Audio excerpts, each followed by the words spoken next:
आज चर्चा होगी अयोध्या में 2024 का एजेंडे को लेकर। लोकसभा चुनाव जैसे जैसे नजदीक आ रहे हैं वैसे वैसे सियासी गलियारों में चर्चाएं काफी तेज हो रही हैं। देश की सबसे बड़ी पार्टी भारतीय जनता पार्टी 2024 के रण को जीतने के लिए फुल एक्शन में नजर आ रही है। आम कार्यकर्ताओं से लेकर अधिकारियों तक हर कोई ताबड़तोड़ बैठकें कर रहा है। विपक्ष को किस तरीके से घेरना है ये भारतीय जनता पार्टी को बखूबी पता है। तभी तो बीजेपी के नेता विपक्ष पर धुआंधार वार करते हुए नजर आते हैं और साथ ही 2024 में कैसे जीत की हैट्रिक लगाई जाए इसके लिए बैठक करते हैं। हिंदुत्व और विकास के दम पर जीत का हुंकार भरती भारतीय जनता पार्टी भली भांति जानती है कि दिल्ली को जीतने के लिए यूपी को अपने नाम करना पड़ेगा। इसी कड़ी में कल सूबे के मुखिया योगी आदित्यनाथ ने प्रधानमंत्री नरेंद्र मोदी से मुलाकात भी की थी। ये मुलाकात करीब 2 घंटे तक चली थी। बता दें कि सीएम योगी और पूरी टीम ने पीएम मोदी को मंदिर निर्माण के बारे में विस्तार से जानकारी दी। मुख्यमंत्री योगी आदित्यनाथ ने प्रधानमंत्री नरेंद्र मोदी को बताया कि अयोध्या नगरी में विकास के लिए कौन कौन सी चीजें और योजनाएं चलाई जा रही हैं। इसी के अलावा मंदिर निर्माण का कितना काम पूरा हो चुका है। अब ऐसे में सवाल यह है कि मोदी योगी की मुलाकात क्या हुई है बात 24 में मंदिर तैयार, तो ऐसे में बड़े सवाल उठना लाजमी हो जाते हैं। एक खास पैनल भी हमारे साथ जुड़ेगा चर्चा के लिए, लेकिन उससे पहले नेताओं के बयान और हमारे संवाददाता की एक खास रिपोर्ट भी हम आपको दिखाते हैं।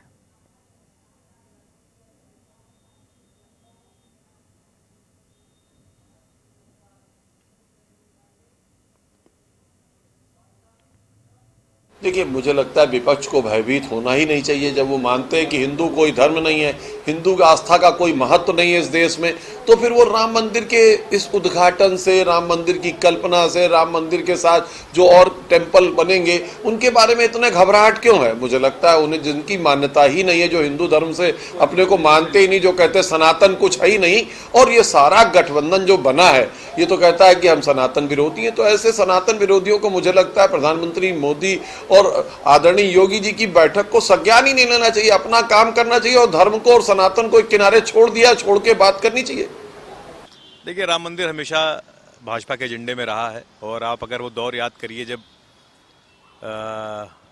वो भूमि पूजन हुई थी तो उस वक्त वो बड़े बड़े कार्टून चल रहे थे जिसमें मोदी जी हैं और वो राम जी की उंगली पकड़कर उनको अयोध्या तक ले जा रहे हैं।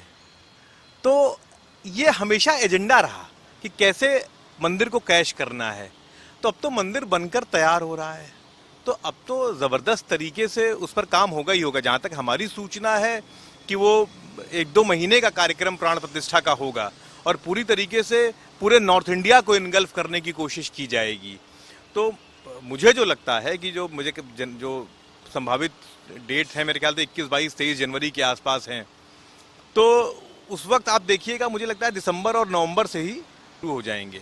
लगातार कैसे घर घर मंदिर, हर डीपी मंदिर, किसी भी तरीके से पूरा का पूरा इलेक्शन इस बात पर ले जाना है कि एक लंबे समय बाद हमने मंदिर बना, मतलब सारा का सारा भाजपा जो करेगी वो मंदिर पर, क्योंकि और इनके पास कुछ है नहीं। देखिए, भगवान राम का मंदिर, आस्था, धर्म, ये हमारे लिए राजनीति का हिस्सा नहीं है, ये आस्था का सवाल है।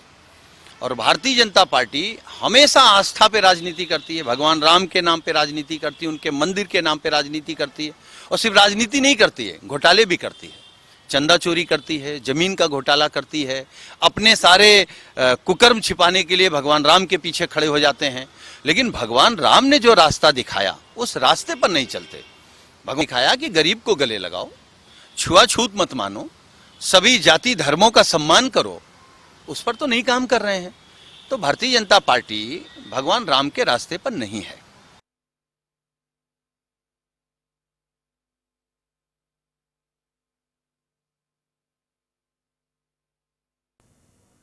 तो फिलहाल जिस तरीके से आपने देखा, जहां पर नेताओं की तरफ से बयान जो हैं वो अलग अलग सामने आ रहे हैं।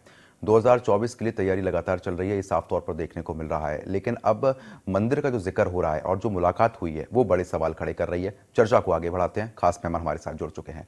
डॉक्टर विजय खेरा बीजेपी नेता हैं, आपका स्वागत करता हूं मैं इंडिया न्यूज पर। चंचल कुमार सभा प्रवक्ता हैं, आपका भी बहुत बहुत स्वागत करता हूं।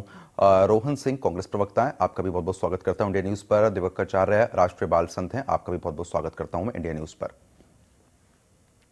सबसे पहले चंचल जी, जिस तरीके से ये देखने को मिल रहा है कि जो स्थिति है वो कहीं ना कहीं अब काफी अलग होती हुई यहाँ पर नजर आ रही है, क्योंकि एक तरफ आरोप प्रत्यारोप चलते हैं, वो चीज समझ में आती है, लेकिन 2024 को लेकर जो तैयारी चल रही है उसको किस तरीके से आप देख रहे हैं? क्योंकि अब मुख्यमंत्री ने प्रधानमंत्री से मुलाकात की, 2 घंटे तक ये मुलाकात चली थी। देखिए, एक बहुत बड़ी हड़बड़ाहट है और अब बहुत बड़ी बौखलाहट है। आज भाजपा इतनी डरी हुई है कि देखा होगा आपने जिस तरीके से कभी वो कुछ बोलते हैं, कभी कुछ, अभी वन नेशन वन इलेक्शन की बात करने लगे, फिर कहे कि नहीं हम इंडिया को भारत से खत्म करेंगे, इंडिया नाम खत्म कर देंगे, फिर वो अब ये मंदिर सोच रहे हैं। जैसे होता है ना, ये जब एक सर्वे आया कि मोदी नाम जो ब्रांड है, मोदी जो चेहरा है, अब उस 2024 के लिए बहुत कारगर नहीं रह गया है। मंदिर मुद्दा भी जनता समझ गई है कि मंदिर ठीक है, हमारे आस्था का प्रतीक है, मंदिर बनेगा, सबसे पहले दर्शन करने हमारे राष्ट्रीय अध्यक्ष जी ने बताया कि दर्शन करने मैं जाऊंगा समाजवादी पार्टी के लोगों की। लेकिन उसमें भारतीय जनता पार्टी का क्या क्या रोल है? आप बताओ, क्या बेसिक इंफ्रास्ट्रक्चर अयोध्या का आपने बनाया? क्या किया आपने? एक फ्लाईओवर के अलावा भारतीय जनता पार्टी के लोग एक भी काम नहीं कर पाए वहां पे। और आपने देखा होगा जिस तरीके से राम की पौड़ी से लेकर के अयोध्या का डेवलपमेंट करने की बात हो, सपा सरकार में बहुत बड़े बड़े काम हुए वहां पे, लेकिन इनकी डबल इंजन ट्रिपल इंजन की सरकार वहां पे ये कुछ नहीं कर पाए। और मैं बता दूं आपको, ये भारतीय जनता पार्टी का इतिहास रहा है, इनका जन्म ही हुआ है डिवाइड एंड रूल, बांटो और राज करो। धर्म के आधार पे देश को बांटना है। मैं कुछ चंद पंक्तियां पढ़ देता हूं। बांट दिया इस धरती को, क्या चांद सितारों का होगा? नदियों के कुछ नाम रखे, बहती धारों का क्या होगा? शिव की गंगा भी पानी है, आवे जमजम भी पानी है, मुल्ला भी पिए पंडित भी पिए, पानी का मजहब क्या होगा? इन फिरका परस्तों से पूछो, क्या सूरज अलग बनाओगे? एक हवा में सांस है सबकी, एक हवा में सांस है सबकी, क्या नई हवा चलाओगे? अब देखिए, ये इनका एक सिस्टम है। नस्लों का करे जो बंटवारा, रहबर वो कौन का ढोंगी है? क्या राम ने मंदिर, क्या क्या राम ने मस्जिद तोड़ा था या खुदा ने मंदिर तोड़ा है?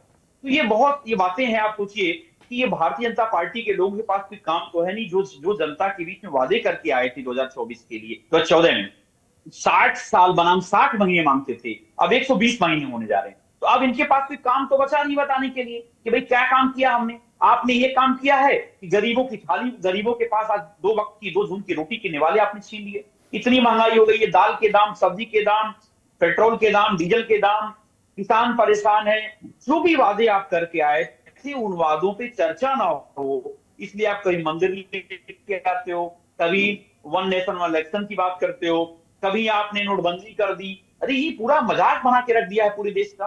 आप बताओ, इंडिया से क्या दिक्कत है? आप ये मुझे बताओ कि 20,000 करोड़ रुपए का भगोड़ा जो डांस कर रहा है, और ये चौकीदार हमारा कहता है चौकीदार चौकन्ना है। आप बताओ क्या चौकन्ना है? मुझे देश में लोग हंस रहे होंगे, पूरी दुनिया के लोग हमारे पर हंस रहे होंगे कि एक भगोड़ा जो है पैसे लेके भाग गया और डांस कर रहा है विदेश में, और हमारे देश को मिल नहीं रहा वो। अब बीजेपी नेता विजय खेरा जी के चेहरे पर कहना की थोड़ी मुस्कान बनी हुई है, उनसे इस बात का थोड़ा जवाब ले लेते हैं। विजय जी बताइए। वो ललित मोदी का नाम सुनने को मुस्कान आ जाती है इन लोगों के ऊपर। विजय जी मुझे बोलना, जी विजय जी बोलिए। देखिए, इनको उस हर चीज में ऐतराज है, हर चीज में, एक दो नहीं, लगातार 5-6 चीज अभी ये बोल चुके हैं कि जो भी हमारी संस्कृति से जुड़ा हो, जो भी इनको ये लगता है कि इनको विरोध करने से हमको मुसलमानों के वोट मिल जाएंगे, सीधी सीधी राजनीति समाजवादी पार्टी की शुरू से लेके आज तक की। इसी कारण से इन्होंने हिंदू भक्तों पे गोलियां चला के मार दिया, उसको खूब प्रचारित किया, देखो हमने मार दिया, मुसलमानों के वोट इनको मिलने के लिए। ये काम इनका आज नहीं है, एक के बाद एक है। आज अभी भारत पे ऐतराज हो रहा, अरे हमने क्या गलत किया भाई? तुमने तो विलिंगडन अस्पताल का नाम बदल के रामन और लोहिया कर दिया था। इरविन अस्पताल का नाम बदल के आपने तो जयप्रकाश नारायण अस्पताल कर दिया था, किसी ने कोई ऐतराज नहीं किया। तब लोग सोच रहे थे, घबरा रहे थे, अब विलिंगडन अस्पताल पिछले 70 साल से नाम चल रहा, बड़ लोग भटकेंगे, मरीज जाने कहाँ जाएंगे, तब भी आप नहीं माने, आपने किया, किसी ने विरोध नहीं किया। जहां तक कांग्रेस का सवाल है, उन्होंने 60-70 रोडों के नाम एकाएक बदल दिए, लिटिल रोड हो, कॉर्नवालिस रोड हो, कर्जन रोड हो, क्लाइव स्क्वायर हो, डलहौजी स्क्वायर हो, Victoria hospital, anything, they have changed everything. Country में, दिल्ली के अंदर 70-80 रोड के नाम बदल डाले आपने, तब लोगों को तकलीफ नहीं हुई। एक संविधान में लिखा हुआ है, जब भारत और इंडिया दोनों, हमने भारत को भारत कर कह दिया, संवैधानिक काम किया है। आपको इंडिया से प्रेम है, आप इंडिया कहते रहे ना, आप इंडिया के नाम पे वोट मांग लेना, अभी भी मांग रहे, मांग लेना ना, तकलीफ क्या हो रही है आपको? भारत में तकलीफ एक बता दो कि हमको ये तकलीफ है, बस ठीक है। एक लाइन बता दो कि हमको इस कारण से तकलीफ हो रही है, हमें इसलिए ब्रिटिश की गुलामी करना है, हमें उनके आज भी तलवे चाटना है, हम अभी भी उस मानसिकता से बाहर नहीं निकलेंगे। मत निकलिए आप, ठीक है विजय जी, आ रहा हूँ विजय जी। लेकिन तीसरी बात, अब मंदिर पे आ जाइए आप, ये कह रहे हैं हमने मंदिर में कुछ नहीं किया, हमने सिर्फ हिंदुओं को, सनातनियों को उनका हक दिलवाने की लड़ाई लड़ी। हमारी सरकार आई तो हम कोर्ट में गए, हमने ये नहीं किया कि हम मंदिर बनाने लग गए, हम वहां पहुंच गए, हमने फोर्स यूज कर ली, हमने तानाशाही दिखा दी, डिक्टेट, कुछ नहीं। कोर्ट में केस था, हमने उसको सही रास्ते पे लाए, हमने सही ढंग से उसको लड़ा, सही बात। ठीक है विजय जी, आ रहा हूँ। अब रोहन सिंह भी लगातार बने हुए हैं। रोहन जी अब देखिए ना, जीत के रोहन जी मंदिर नमस्कार सारे साथियों को। तीसरी बात, और आपने पहले तो हम सभी मंदिर की खिलाफत कर रहे, फिर अखिलेश जी को क्या बुखार चढ़ गया था, आधी रात को सवेरे से चिल्लाने लगे हम विष्णु मंदिर बनाएंगे सैफई में। तुमने 10 साल मिनिस्टर, 5 साल तुम रहे, 10 साल आपके, नहीं तो अच्छी बात है ना, अगर मंदिर बन रहे हैं तो उसमें दिक्कत क्या है? तो किसी को नहीं सूझा मंदिर बनाना, आ अब रहा आपको हूँ। मंदिर बनाना कैसे सूझ गया? ठीक है विजय खेरा जी, आ रहा हूँ आपके पास। रोहन सिंह लगातार बने हुए हैं। रोहन जी, जिस तरीके से अब भारत वर्सेस इंडिया, अब इंडिया गठबंधन भी हुआ, आप लोग भी शामिल हैं, 2024 की तैयारी चल रही है, मंदिर का भी जिक्र हो रहा है, लेकिन जो स्थिति बनी हुई है उसमें मंदिर को लेकर इतना विवाद क्यों खड़ा होता है? मंदिर तो बन रहा है ना, भगवान का ही बन रहा है, ये तो है नहीं कि किसी इंसान का बनाया जा रहा हो, तो उसमें इतनी आपत्ति क्यों? देखिए, इसमें एक थोड़ा इस चीजों को दूर से देखिए, खड़े होकर देखेंगे, जब लार्जर पिक्चर देखेंगे तब आपको समझ में आएगा कि ये सारी चीजें होती क्यों है, क्या वजह है। जब लार्जर पिक्चर में देखते हैं तो धर्म जो है ये मोबिलाइजेशन का टूल है, भारतीय जनता पार्टी के लिए धर्म मोबिलाइजेशन का टूल है। तो उस मोबिलाइजेशन के टूल के लिए इनके ने कुछ सिंबल्स हैं, कुछ एक्टिव पॉइंट्स हैं जहां पर ये काम करते हैं। काशी, मथुरा, अयोध्या। अब भारत तो बहुत बड़ा है, तो ऐसा तो है नहीं कि सिर्फ भारत में और भी जो लोग हैं। देखिए फिर ये बात कहाँ तक शुरू होती, फिर ये जाती है कि जब अभी उदयनिधि मारन ने बोला तो हम लोगों ने, या पूरे इंडिया के जितने जुड़े हुए लोग थे, सनातन धर्म वाली जो डिबेट है ये उससे जुड़ा हुआ ही मामला है। ये कोई एक स्टैंड अलोन इंडिविजुअल पॉइंट नहीं है। ये जब बात उठेगी कि 24 में ये राम मंदिर का उद्घाटन होगा तो लोग कहेंगे कि सनातन धर्म के लिए इन्होंने लड़ाई लड़ी और लोग हैं जो सनातन धर्म को खत्म करना चाहते हैं। मेरा पॉइंट समझिए, 2 मिनट में आप लोग का लूंगा। तो होगा ये कि जब ये साल मान लीजिए, जो अभी तक मेरा समझ में आता है, जो हम लोग ने देखा है कि ये अंदाजा है कि जनवरी फरवरी में, मतलब आराम से अपने टाइम पे इलेक्शन। तो ये लार्जर पिक्चर समझिए कि ये जब ये इलेक्शन का राम मंदिर उद्घाटन हो रहा होगा, पूरे देश में मोबाइल पर, व्हाट्सएप पे और चर्चा में, अखबारों में, टीवी पर, हर तरफ राम मंदिर राम मंदिर राम मंदिर होगा। बड़ा देखिए, बड़े लेवल पे देखिए। नहीं तो भव्य बन रहा है, तो उसमें अगर इतना बड़ा राम मंदिर बनाया है तो उसका तो कहीं ना कहीं प्रचार प्रसार तो होगा ही ना, चीजें तो सामने आएंगी ना। समझिए नहीं तो फिर यहाँ बात उठती है ना कि राम मंदिर किसकी उपलब्धि है। पहली बात तो ये एक चीज, अगर सिर्फ इंडिविजुअल राम मंदिर के लिए बात कर रहे हैं, और अगर लार्ज में पूरा ये जो एक बहस मुद्दा खड़ा हो रहा है उसको समझिए। एक मुद्दा खड़ा हो रहा है, सनातन धर्म के पक्ष में कौन है, विपक्ष में कौन है, कौन सनातन धर्म को खत्म कर देना चाहता है, कौन सनातन धर्म के लिए लड़ाई लड़ रहा है, जो सनातन धर्म के हक को दिला रहा है, राम मंदिर बना रहा है। ठीक है, अब इसका जवाब ले लेते हैं। अब दिव्याचार्य लगातार हमारे साथ बने हुए हैं, मैं आपके पास तुरंत लौटूंगा भी, और मेहमान भी हैं। समझिए, आर्थिक आपको मेरे को एक बात, 1 मिनट सुनिए, पूरी बात समझिए कि चुनाव एक ही मुद्दे पे लड़ा नहीं जाता है। आर्थिक मुद्दे हैं और सारे मुद्दे हैं जिन पे पूरी बात भी होगी। और धर्म के लिए मेरा मानना है, बिल क्लिंटन की कही बात थी, उन्होंने एक बड़ी फेमस चीज कही थी कि क्या कहते हैं, इट्स इकोनॉमिक स्टूपिड। एक बहुत है, मैं आप सर्च करेंगे तो मतलब कि उन्होंने एक महसूस किया था डेमोक्रेट पार्टी ने अपने इलेक्शन के दौरान, क्या कहते हैं, इकोनॉमिक पॉलिसीज पे सरकारें बदल जाती हैं, और उनका खुद का एक्सपीरियंस टेन्योर के दौरान पूरी दुनिया में जो भी था, बड़े मतलब। ठीक है, लौट रहा हूँ। दिव्याचार्य लगातार बने हुए हैं। दिव्याचार्य जी, अब सबसे बड़ा सनातन को लेकर अपने पेट पे आ रहा हूँ आपके पास, रोहन जी आ रहा हूँ, धर्म से पेट नहीं भरता है। ठीक है, आ रहा हूँ आपके पास, का जवाब ले लेते हैं। दिव्याचार्य जी, लगातार ये देखने को मिल रहा है कि अब जो परिस्थितियां बन रही हैं, चाहे हम प्रवक्ताओं को सुन लें, पार्टियों को सुन लें या फिर लोगों को सुन लें, अगर ये स्थिति जो बन रही है देश में कि धर्म पर राजनीति हो रही है, अभी लगातार रोहन सिंह भी इन बातों का जिक्र कर रहे हैं कि धर्म की आड़ में चुनाव कराए जाते हैं, वोट लिए जाते हैं। अब राम मंदिर बन रहा है तो उसमें भी धर्म का यहाँ पर जिक्र कर दिया गया है कि पार्टी इसलिए जनवरी फरवरी में कर रही है क्योंकि उस समय चुनाव है। किस तरीके से आप इसको देखेंगे? देखिए, धर्म से राजनीति नहीं हो रही है, बल्कि राजनीति अब धर्म से होने लगी है। अब जो है राजनीति का जो बैनर है वो धर्म तले आता है। निश्चित ही जब राजनीति और धर्म का दोनों का समन्वय होता है तो सर्वांगीण विकास तय होता है। माननीय प्रधानमंत्री श्री नरेंद्र मोदी जी के नेतृत्व में आज भारत के राष्ट्र का गौरव संपूर्ण विश्व में बढ़ रहा है। न सिर्फ यहाँ राष्ट्र, धर्म और संस्कृति का जीर्णोद्धार हो रहा है, बल्कि G20 जैसी अध्यक्षता आज भारत के पास है और दिल्ली में भी इतिहास रचा जा रहा है। आज चंद्रयान की सतह पर भारत सॉफ्ट लैंडिंग करके ब्रह्मांड में भी अपना इतिहास रच रहा है। आज भारत के जन जन के विकास की बात हो रही है। आज भारत में गरीब, कुचले, दबे इन सारे लोगों के हक की लड़ाई जो हमारे माननीय प्रधानमंत्री जी नरेंद्र मोदी जी लड़ रहे हैं, श्री योगी आदित्यनाथ जी महाराज जी लड़ रहे हैं, ये बड़े ही स्पष्ट तरीके से उन सारे राजनीतिक पार्टियों को रौंद के रख देता है जो आज तक भारत की मूलभूत संस्कृति को अपने पैरों तले अपने वक्तव्य के माध्यम से रौंदते से। और सर अभी भी उसका प्रत्यक्ष प्रमाण है, चाहे जो है तमिलनाडु के मुख्यमंत्री स्टालिन के पुत्र को देख लीजिए जो उदयनिधि जी हैं, या फिर कांग्रेस के राष्ट्रीय प्रवक्ता खड़गे जी, उनके बेटे जी को देख लीजिए। ये सारे लोगों का जो समन्वय है ना, आज भी सर एक मिनट राम खीर से पैदा नहीं हो सकते, उनका भी नाम ले लीजिए। संजय निषाद का भी नाम ले लीजिए जी, जरा जोर से बोले। संजय निषाद का नाम सुना आपने? संजय निषाद का नाम सुना आपने? सर खड़गे साहब को हम बता दें, खड़गे साहब जो खड़गे संजय निषाद समाजवादी पार्टी के नेताओं का नाम भी लीजिए ना, को भी सुने हैं, और सोनिया गांधी समाजवादी पार्टी के नेताओं का नाम लीजिए ना। हिंदू धर्म में क्या कहा जाता है वो भी तो जिक्र में लाइए। उनकी उत्पत्ति में नहीं हुआ था, आपको दिखाई देगा क्योंकि वो भाजपा में है। सुनिए 1989 में अयोध्या की धरती से एक नारा दिया गया था कि राम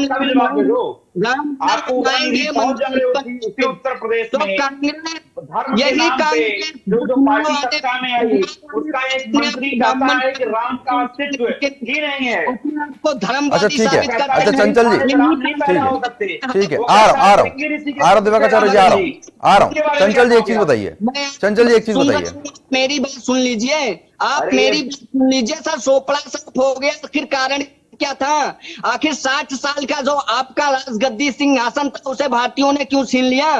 क्या कारण था? आप मुझे जवाब देंगे? अब ये तो रोहन सिंह बताएंगे, रोहन सिंह बताएंगे, रोहन सिंह बताइए, रोहन सिंह बोलिए, रोहन सिंह बोलिए। हमारा पॉइंट है भाई साहब, ऑडियो सही करिए, हम आप एक एक तर्क का जवाब देंगे। नहीं ज्यादा लंबा मत खींचिएगा क्योंकि देखिए और मेहमानों के पास भी जाना होता है।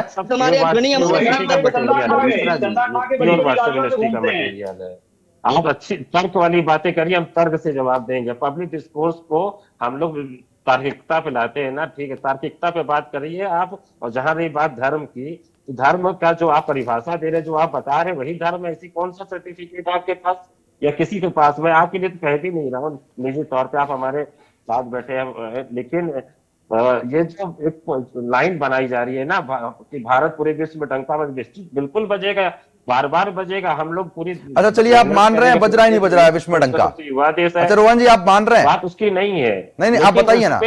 राम मंदिर इस मुद्दे को ध्यान भटकाने की चीज है। उसी दिल्ली में सड़कों के किनारे लगा दिया गया, सड़क के पीछे गरीबों को छिपा दिया गया। गरीबी नहीं हटाई जा रही है, गरीब को छुपाया जा रहा है, हटाया जा रहा है। आप क्या डंका बजने की बात कर, पूरी दुनिया देख रही है। तर्क की बात करते हैं ना, देश का भला चाहते हैं आप, बिल्कुल हम जानते हैं कि आप देश प्रेमी आदमी है। आपको हो सकता है कि आपको कहीं गलत से जानकारी होगा, आपको गलत समझा दिया किसी ने, आप समझिए तो पहले। प्लीज एक मिनट सुनिएगा सर। 60 साल से गरीबी पर किसने चुनाव लड़ा? आवाज क्लियर नहीं आ रही है। 60 साल से 9 साल भारतीय जनता पार्टी की नेतृत्व में राशन नहीं मिले, नहीं पा रहा। 2 वक्त की रोटी विजय खेरा जी, विजय खेरा जी, चुनाव लड़ना चाहते 60 साल वर्सेस 60 महीने का जिक्र हो रहा है। विजय खेरा जी, 60 साल विजय जी, कर दिया गया। अगले आ रहा हूं चंचल जी आ रहा हूं। विजय जी अमेरिका में 60 जाके साल लोग बोलते हैं कि प्रतिदिन यूनिवर्सिटी बन जाती है, हर दिन कॉलेज बन जाता है, हर महीने IIT IIM बन जाता है, घंटा बन रहा है। हमारे माननीय नरेंद्र मोदी जी के नेतृत्व में दिल्ली में G20 की मीटिंग हो रही है। अरे सर होनी चाहिए। अच्छा, G20 में जो विदेशी मेहमान आ रहे हैं वो देश की तरक्की तो हो ही रही है ना, बढ़ाने की कोशिश तो की जा रही है ना। अगर कोई इंसान कोशिश कर रहा है किसी चीज के लिए तो उसकी सराहना करनी चाहिए या उसमें कमियां निकालनी चाहिए। 5 राज्यों के छात्रों को बैन कर दिया कि तुम पढ़ने लायक नहीं हो यहाँ पे। अच्छा चंचल जी एक चीज ये बताइए, ठीक है आ रहा हूं, सभी के पास आ रहा हूं। चंचल जी एक चीज ये बताइए, चंचल जी नहीं चंचल जी एक चीज सुनिए ना, एक चीज सुनिए चंचल जी। आ रहा हूं दिवाकराचार्य जी, आ रहा हूं आपके पास, आ रहा हूं दिवाकराचार्य जी, तुरंत मौका दूंगा आपको। आ रहा हूं दिवाकराचार्य जी, आ रहा हूं दिवाकराचार्य जी, आ रहा हूं। इस तरह की चर्चा आगे नहीं बढ़ सकती, एक एक करके बात करेंगे, एक एक करके बात करेंगे। इसीलिए आपको जनता ने की तरह हैसियत से काम कर रहे थे। डिफेक्टो चीफ मिनिस्टर आपके अकेले आजम खां 80 केसेस में भीतर हैं। जमीन लूटी, आजम खां के ऊपर बकरी चोरी, मुर्गी चोरी, यहाँ पे नाम लिखे जाएंगे भाजपा ही। आप बकरी चोरी और मुर्गी चोरी का मुकदमा ही क्यों लेके आ जाते हैं और मुकदमों की बात क्यों नहीं करते हैं? शासन के समय को भी याद किया जाएगा। मुर्गी चोरी, बकरी चोरी करेंगे। अच्छा चंचल जी एक चीज बताइए ना, अरे चंचल जी एक चीज बताइए, नहीं चंचल जी एक चीज बताइए अब आप। अरे इस तरह की चर्चा आगे बढ़ाने का फायदा क्या है जब दर्शक समझ ही नहीं पाएंगे, एक एक करके बात करते हैं ना। नहीं अब कौन, अरे बात ही नहीं सुनेंगे आप तो चर्चा आगे कैसे बढ़ेगी? एक बार ऑडियो गिरा दीजिए सर, एक बार ऑडियो डाउन कीजिए आप। खून से चंचल जी, ऑस्ट्रेलिया का दौरा करने के बाद प्रधानमंत्री जी को 5 रात ऑडियो डाउन है, ऑडियो डाउन है सभी की ऑडियो डाउन है, सभी की ऑडियो डाउन है, दर्शक नहीं सुन पा रहे हैं। एक एक करके आते हैं, एक एक करके अपने पक्ष रखिए, उसके बाद चर्चा को आगे बढ़ाएंगे ना विस्तार से। सभी को पूरा टाइम दे रहा हूं। चंचल जी आप एक चीज मुझे ये बताइए कि अगर कोई इंसान या कोई भी शख्स कोशिश कर रहा है किसी भी चीज के लिए, उसकी सराहना करनी चाहिए या उसमें आलोचना करनी चाहिए? सर इनका घुसना, सर इनका काम बाइकआउट कर दिए गए हैं। अब ये भारत से बाइकआउट कर दिए गए हैं सर, और बहुत जल्दी ये कुछ ऐसे नेता हैं जो बहुत जल्दी भारत से अब देखिए फिर वही चीज हो रही है, अगर आप चारों बोलेंगे तो फिर एकमात्र सनातन। दिवाकराचार्य जी, अब दिवाकराचार्य जी हो गया, मैं आऊंगा आपके पास। दिवाकराचार्य जी थोड़ा संयम रखें, थोड़ा संयम रखें दिवाकराचार्य जी, थोड़ा सा संयम रखें। चर्चा इस तरीके से नहीं बढ़ सकती है, सभी पक्षों को सुनना जरूरी होता है, उसी के बाद निष्कर्ष निकलता है। थोड़ा संयम रखें। विजय जी जिस तरीके से देखिए 60 साल वर्सेस 60 महीने का जिक्र हो रहा था, अगर अब G20 की बैठक हो रही है या फिर विदेशी दौरे चल रहे हैं तो उसमें परेशानी क्यों हो रही है? देश को आगे बढ़ाने के प्रयास तो किए जा रहे हैं ना। देखिए आज G20 में इन्होंने उस बात का भी मजाक बनाने की कोशिश की कि पुतिन नहीं आ रहे, इनको पता ही कुछ नहीं है, कुछ ना कुछ बोलना है। अरे पुतिन तो पहले भी कहीं नहीं गए, पीछे भी तो कॉन्फ्रेंसेस हो गई है, उनमें भी नहीं गए। वो तो इस समय फंसे हुए हैं। और भी कई कोई समस्या नहीं है, आप बोलोगे ऐसे बोल रहे, सुन लीजिए फिर आप बोलिएगा। आपने उस पर भी उधम मचाना चालू कर दिया। इसके बाद चाइना में वो नहीं आ रहा, उस पर भी कर दिया। बाकी अमेरिका, ऑस्ट्रेलिया आ रहा तो कुछ नहीं, कनाडा आ रहा तो कुछ नहीं, इंग्लैंड आ रहा तो कुछ नहीं। सुनिए जरा, उसके बाद इन्हें तमाशा खड़ा कर दिया। उसके बाद आपको नहीं मालूम इससे हमारे हिंदुस्तान की कितनी प्रेस्टीज पूरे विश्व में बढ़ेगी, इससे हमारे को कितना निवेश मिलने वाला है, लोगों का विश्वास जगेगा हिंदुस्तान देख के। ठीक है रोहन जी कुछ कहना चाह रहे हैं, एक बार कुछ सुनिए, समय कम है। रोहन जी जल्दी बोलिए, रोहन जी बोलिए। कि जो पूरी सापा की पोलें खुल गई, अपराधी राज बंद हो गया, अपराध प्रदेश कहलाता था वो अब नहीं कहलाता है, तब लोग आने लगे। अब इनको सब पता लग गया, 10-5 साल इन्होंने जो लूट मचाई है, जो अपराध किए हैं, उसकी कोई सीमा अरे थी? काम तो अब कोई ठीक किया है, नहीं अब आपने। समय कम है। रोहन जी जल्दी अपनी बात रखिए। एक कोई रोहन जी काम बात बताओ, रखिए। इन्वेस्टर सबमिट करी थी रोहन ना? जी, 25 लाख रोहन जी बात रखिए ना अपनी। बताओ कोई काम नहीं, कोई कंपनी आई बताओ, किसी लखनऊ के अंदर कोई काम बता दो एक। रोहन जी बोलिए। कोई जवाब नहीं है, केवल जुमलेबाजी है। चंचल जी आ रहा हूँ, विजय जी आ रहा हूँ आपके पास, एक बार रोहन जी को सुन लेते हैं। आपको सुना जाए, आपके जो सवाल है ये डिबेट का पर्पज नहीं होता, समझिए विजय जी। जो लोग सुने उनको पता चले ना कि हमारे व्यूज क्या है, तो जवाब दीजिए, प्रॉपर डिबेट है। मैं आप चलिए ठीक है, अब समय कम है। चारों मेहमानों को रोकना चाहूंगा। आप सभी का बहुत बहुत शुक्रिया हमारे साथ इस चर्चा में हिस्सा लेने के लिए।